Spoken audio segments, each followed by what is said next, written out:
Bonjour à tous. Lorsque j'ai commencé à produire des jeux vidéo il y a un peu plus de 20 ans, nos créations s'adressaient à une niche, une petite communauté de passionnés. Les joueurs d'alors ressemblaient à bien des égards aux créateurs d'œuvres vidéoludiques. Ils avaient le même sexe, masculin, faisaient partie de la même génération, partageaient les mêmes références cinématographiques ou littéraires et la même passion pour ce média encore en devenir. 20 ans plus tard, les choses ont profondément changé. Le jeu vidéo est dorénavant pratiqué par des centaines de millions de joueurs à travers le monde. Il y a dorénavant plus de joueurs que de non-joueurs. Le jeu vidéo ne s'adresse plus qu'à des adolescents ou de jeunes adultes initiés. L'âge moyen du joueur est de plus de 30 ans. Et près de 50% des joueurs sont en fait devenus des joueuses. On joue indifféremment sur une télévision, sur un ordinateur, une tablette, et plus récemment maintenant aussi sur un téléphone. On joue chez soi, en déplacement, sur son lieu de villégiature, voire, pour certains, sur leur lieu de travail. De simple passe-temps, le jeu vidéo est devenu au fur et à mesure une forme d'expression à part entière dans la culture contemporaine, avec des œuvres et des créateurs aujourd'hui connus et reconnus à travers le monde.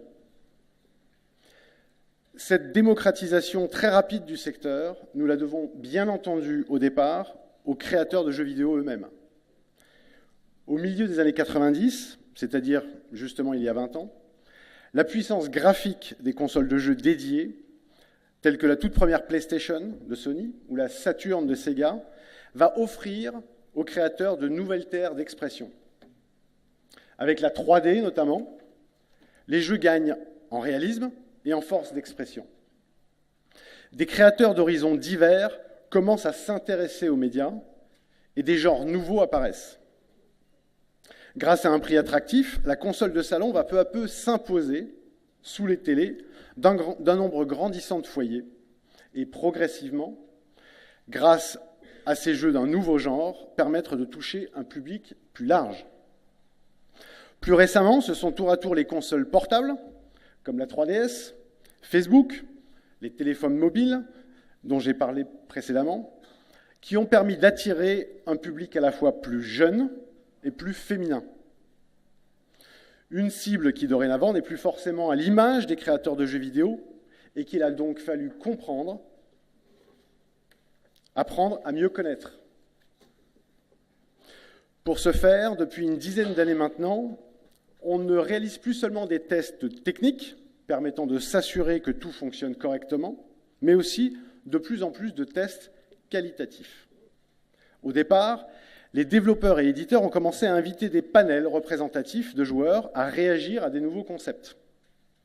Les tests utilisateurs ont fait leur apparition à différents stades. Afin de s'assurer de l'adéquation de l'offre à la demande. Avec l'avènement des jeux en ligne, et en particulier des jeux massivement multijoueurs, se déroulant sur plusieurs mois, voire plusieurs années, dans des mondes persistants, les développeurs et éditeurs ont compris qu'il était possible de prendre le pouls des joueurs en temps réel tout au long du cycle d'exploitation d'un jeu. Pour ne pas se fier qu'à une remontée d'informations sporadiques et plus ou moins précises de la communauté, des balises, dans un premier temps, puis des algorithmes de plus en plus puissants ont été intégrés à ces jeux multijoueurs, en premier lieu, puis à presque tous les jeux, afin de connaître les choix des joueurs et réagir en temps réel à telle ou telle demande, telle ou telle attente. Dans certains cas, ces algorithmes sont même au cœur de l'expérience et du business model du jeu vidéo. Ils dictent en temps réel au programme quel comportement adopter face au joueur pour le garder intéressé, mais aussi, parfois surtout, l'engager financièrement. Si ces techniques permettent effectivement de mieux connaître le consommateur, d'améliorer l'expérience de jeu, Ces dernières évolutions poussent certains à s'interroger sur le rôle des créateurs des jeux vidéo dans ce contexte. On peut ainsi se demander dans quelle mesure l'utilisation de ces algorithmes ne va pas, à terme, mener à une mécanisation et à une standardisation extrême de l'offre vidéoludique, au détriment de la créativité et de l'innovation. Or, comme nous avons pu le constater dans d'autres médias, une trop forte standardisation et l'application systématique de recettes toutes faites finit par lasser le consommateur et l'en détourner. Pour ma part, je pense aussi qu'un juste équilibre doit être trouvé. Il doit permettre aux visionnaires de s'exprimer, d'expérimenter et d'innover. Les algorithmes devront être utilisés pour améliorer les expériences originales inventées par les créateurs et non les remplacer. Il n'en va pas là d'une querelle d'anciens face aux modernes ou d'un quelconque refus d'évoluer dans un monde pourtant bien en perpétuelle évolution. Il ne s'agit pas non plus, pour moi, de défendre une vision romantique du jeu vidéo, mais plutôt de préserver ce qui, à mon sens, a fait sa force et a permis son développement aussi rapide que massif.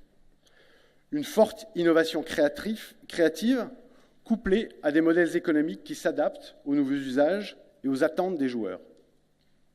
Ces deux composantes sont essentielles afin de préserver notre dynamisme. Le défi qui nous est posé, et pas seulement à nous, je pense, dans le monde du jeu vidéo, mais à toutes les nouvelles formes d'expression numérique, est de préserver cette capacité à innover, à surprendre, à émerveiller, en ne nous focalisant pas uniquement sur des recettes éculées ou des algorithmes d'analyse de données. Si tel n'était pas le cas, le jeu vidéo cesserait d'être une forme d'expression culturelle à part entière et serait supplanté dans les cœurs, puis dans les faits, par d'autres formes de divertissement plus créatives. Je constate cependant qu'aujourd'hui, le secteur du jeu vidéo connaît une phase inventive sans précédent. Il n'y a jamais eu autant de jeunes créateurs et de nouvelles propriétés intellectuelles initiées dans notre secteur qu'en 2014, et je suis sûr aussi qu'en 2015. Surtout, il n'y a jamais eu autant de diversité dans l'offre vidéoludique, de plateformes de destination et de joueurs ou des joueuses à travers le monde, avides d'expériences interactives. Si le défi dont je parlais précédemment est donc bien réel, et la défense du caractère culturel du jeu vidéo extrêmement importante, c'est avec optimisme que j'entrevois l'avenir du jeu vidéo, tant en France que dans le monde. Je vous remercie de votre attention.